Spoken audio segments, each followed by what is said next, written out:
Oke, bismillahirrahmanirrahim. Assalamualaikum warahmatullahi wabarakatuh. Sekarang kita lanjut lagi di pertemuan algoritma dan pemrograman menggunakan C++. Kita lanjut ke pembahasan mengenai array. Oke, pertama saya bakal ngejelasin sintaknya dulu. Jadi sintaknya itu yang pertama itu ada tipe. Nah, tipe di sini adalah tipe data dasar array. Jadi kalau misalnya dalamnya itu ada string, kita string. Kalau ada char pakai char, ada integer pakai integer atau sebagainya. Oke, terus kemudian ada nama array. Ini nama variabelnya apa nanti. Kemudian ada ukuran. Nah, di dalam array itu kalian mau bisa masukin berapa elemen. Oke. Sini misalkan integer nilai 5. Nah, nilai 5 di sini berarti otomatis ada 5 elemen. Elemen 1, elemen 2, elemen 3, elemen 4, elemen 5. Tapi di dalam array ini mereka memanggil elemen pertama itu dengan panggilan dengan angka 0, kemudian elemen 2 1, elemen 3 2, elemen 4 3, elemen 5 4 dan begitu seterusnya. Oke, sekarang kita langsung coba ngoding aja ya. Kita coba. Nah, ini hapus dulu. Oke, kita mulai dari main ya. Main misalkan integer saya misalkan mau integer ada pertama tipe nama variabelnya x, terus ada 5 data atau 5 elemen, titik koma, kemudian terus buat pemanggilan definisi dari elemen pertama x 0, elemen pertama 0 itu sebagai di elemen 1, jadi kita ngenali di array itu ngenalinnya 0, jadi dia akan memulai sesuatu array awalannya itu dari 0, jadi x sama dengan x di elemen 0 itu sama dengan 1, x di nomor 1 itu sama dengan 2, x di 3 sama dengan 2 ya, elemen kedua, x 4 3 sama dengan 4, x di ke-4 sama dengan 5. Nah, kemudian kalian panggil satu-satu.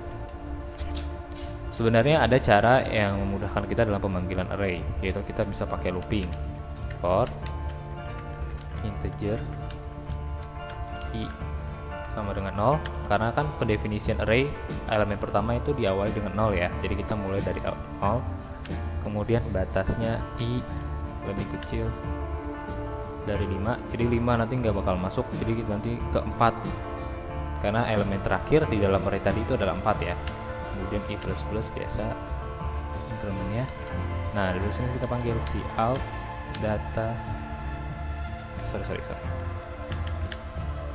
elemen ke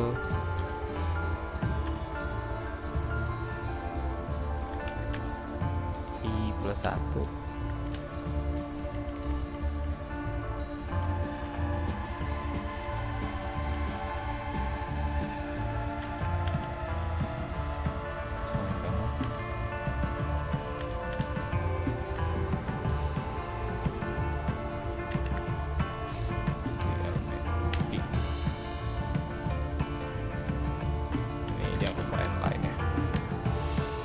kita compile dan run.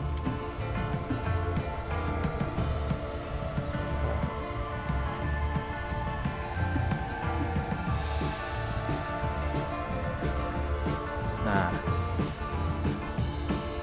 ya kan, jadi ini i+1 karena kita manggil biar nggak bingung, jadi kita anggap sebagai 0 sebagai 1, 2, 3, 4, dan 5, jadi i+1, jadi setelah i misalkan ini 0 kita tambahkan jadi 1, jadi elemen ke-1 jadi sampai 1, 2, 3, 4, dan 5 dan seterusnya.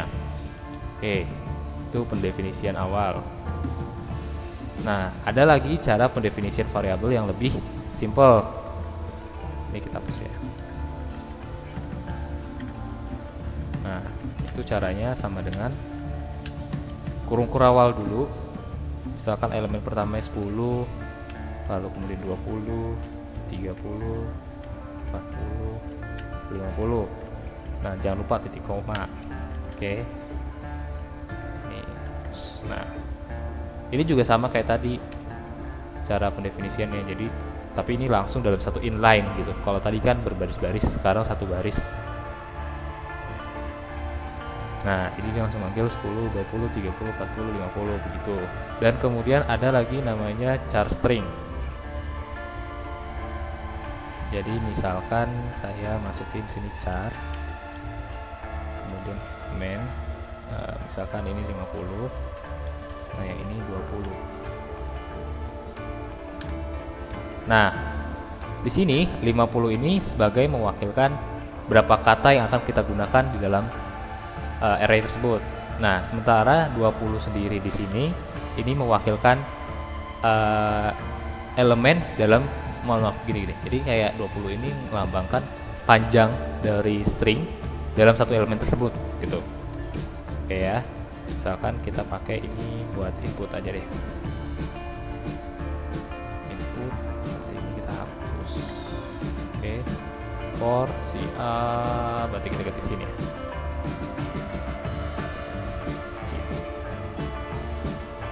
Kita si out. Elemen ke D21 and line.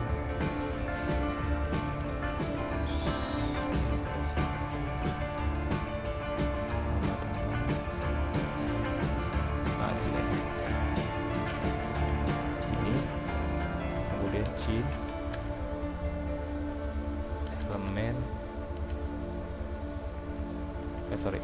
X I, kemudian titik 2.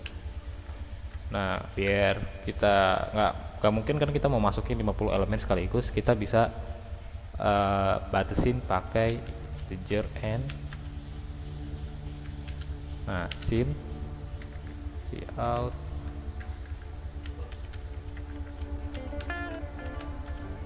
jumlah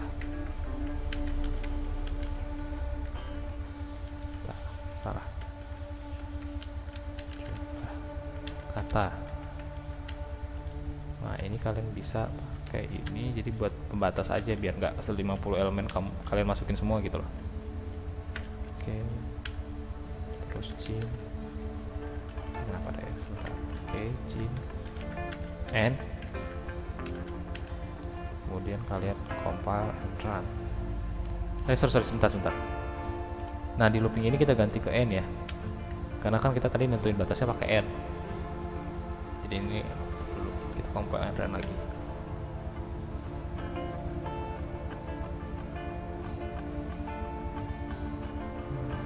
Sebentar ya, agak lama. Nah, oke, ini dia jumlah kata. Misalkan saya maunya 2 aja deh. Misalkan saya manggilnya Muhammad Raya. Nah, dia udah input. Nah, tapi sesudah input tadi kita belum outputkan kan, belum mengeluarkan kan tampilannya. Sekarang kita panggilin programnya. Pilih yang apa yang udah kita input tadi, integer i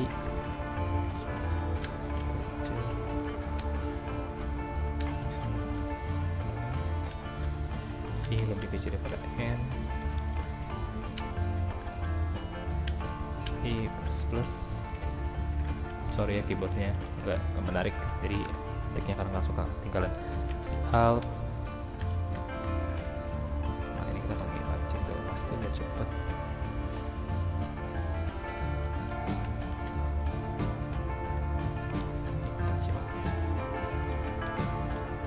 i plus titik 2 aja.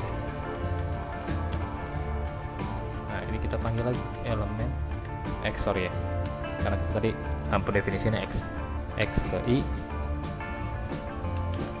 and line. Oke, coba ya.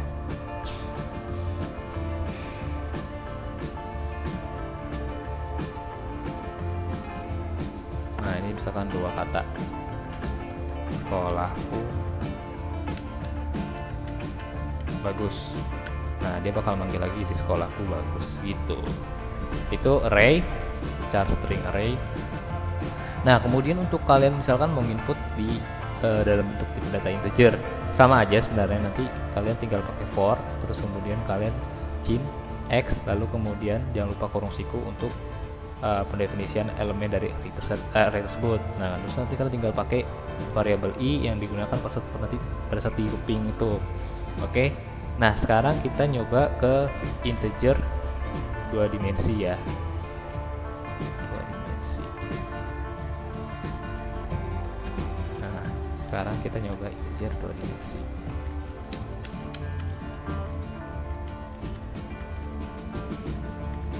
Misalkan dimensi pertama saya maunya 2, terus dimensi ketiganya 3 aja. Oke, ini berarti nggak perlu for. Nah, sekarang kita nyoba inputnya, integer x sama dengan i sama dengan 0, i lebih kecil 2. Oke, i plus out. Sorry, for lagi integer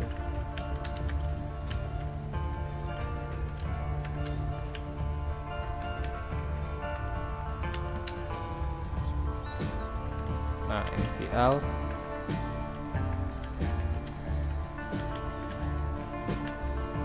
elemen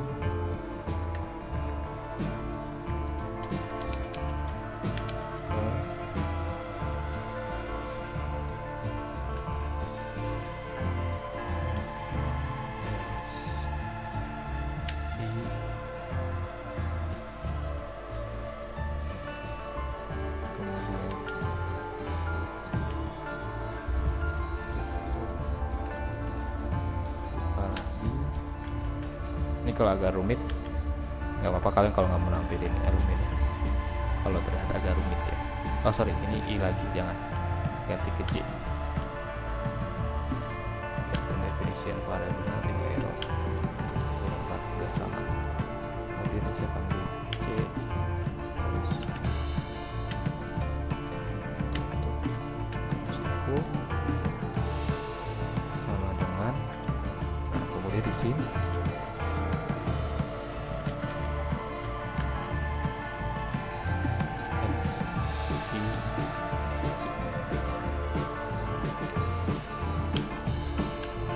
Oke.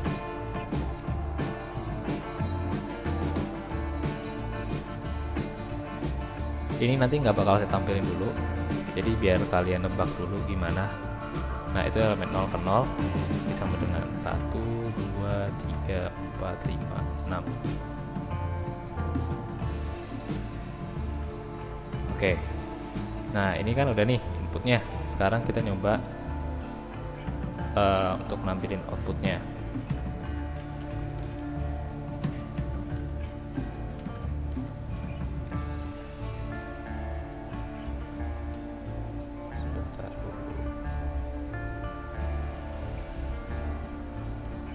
Ini langsung saya nampilin dalam bentuk kasarnya aja ya.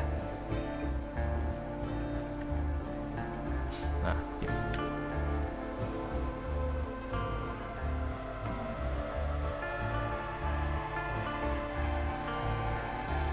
Nah, ini pasti hasilnya bakal agak sedikit rancu kalau agak sedikit bingung. Nah, dia kayak berderet gitu ya.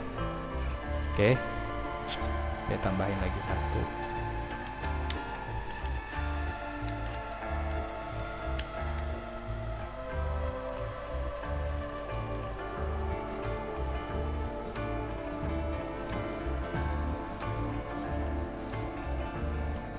Nah, itu dia. Jadi nanti dia bakal nampilin kayak array 2 dimensi. Jadi dimana dimensi pertama itu melambangkan sebagai baris. Ya, dimensi pertama ini 2 kan. Nah, ini 2 baris doang, 1 sama 4, 2 baris. 1, 2, 3, 4, 5, 6. Nah, terus yang kedua ini sebagai kolom. Jadi kolomnya ada 3, 2 baris 2, 3 kolom. Nah, ini 1, 2 baris, nah kemudian 3 kolom, 1, 2, 3. Nah, jadi untuk pendefinisian dimensi pertama ini sebagai pendefinisian seperti baris kalau dalam matriks, dan yang kedua ini sebagai kolom kalau di matriks ya. Nah, makanya pada saat kita definisi baris ke 0 kolom ke 0 berarti kan di sini ya baris ke 0 kolom ke 0 berarti sama aja kayak baris 1 kolom 1, berarti 1, kemudian selanjutnya 2, 3, 4, 5 dan 6 dan seterusnya. Maka dari itu kemarin kita sudah mempelajari yang namanya nested for atau for bersarang, dan itu sangat digunakan sekali di dalam di dalam array, apalagi array yang dimensinya sangat teramat banyak, dimensi sampai dengan n. Kemudian setelah kalian mempelajari dimensi 2 dimensi, kemudian ada lagi namanya 3 dimensi, tapi 3 dimensi ini jarang digunakan. Jadi mungkin tidak akan saya cobakan, tapi akan saya perlihatkan contohnya. Sebentar ya.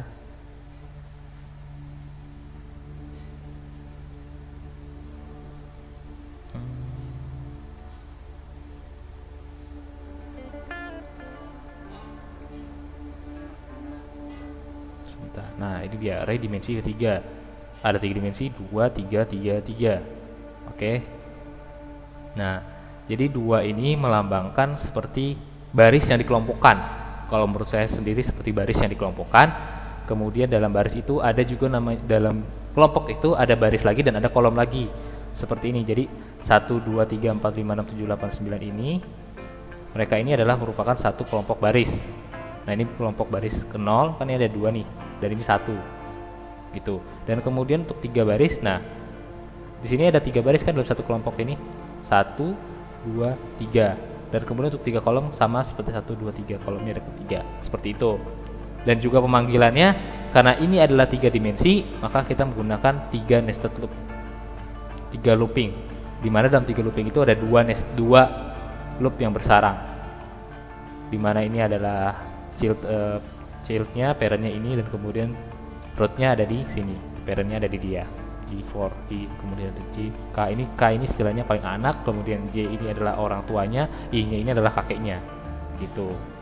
Dan kemudian untuk pendefinisian yang menggunakan char tadi sebenarnya sama aja, sama seperti tadi, tapi bedanya ini pakai tanda kutip karena ini seperti string ya, pakai tanda kutip. Jadi biar program tidak mengira ini adalah sebagai variabel, jadi kita harus menambahkan tanda kutip di dalam value si charnya tadi. Oke. Mungkin hanya untuk itu penjelasan dari saya.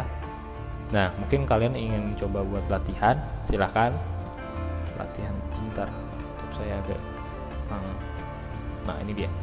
Ini adalah latihan jumlah data, npm, nama, nilai tes, UAT, absen, tugas, dan sebagainya. Kalian bisa pakai array ya, terus kemudian ditampilkan. Jangan lupa di bawahnya ada nama Anda. Kemudian buat program untuk mengumpulkan pada data pada array dengan metode bubble sort. Nah, bubble sort ini adalah sebuah metode sorting, algoritma metode sorting yang bisa kalian cari di internet. Ini banyak banget source-nya buat dari bubble sorting. Nah, nanti kalian pelajarin lagi gimana caranya menggunakan bubble sorting tersebut. Nah, ini menjumlahkan 20 matriks berorder 2x2. Ini udah ya, matriks order 2x2 sama kayak tadi di mana array yang memiliki 2 dimensi. Kemudian itu cukup sampai di sini. Dan sekian. Kalau misalnya kalian masih memiliki pertanyaan mengenai array, silahkan aja di komen, atau mungkin kalian menyanggah saya dalam penjelasan saya tadi yang kurang benar, silahkan. Dan kemudian kalau misalnya masih ada ya seperti hal-hal seperti yang saya sebutkan sebelumnya, kalian bisa komen di YouTube saya di bawah, terus kemudian atau kalian bisa langsung ke saya, bisa lewat email, WhatsApp, Telegram, dan sebagainya. Kemudian untuk latihan hari ini saya cukupkan. Mohon maaf bila ada kesalahan. Sekian. Wassalamualaikum warahmatullahi wabarakatuh.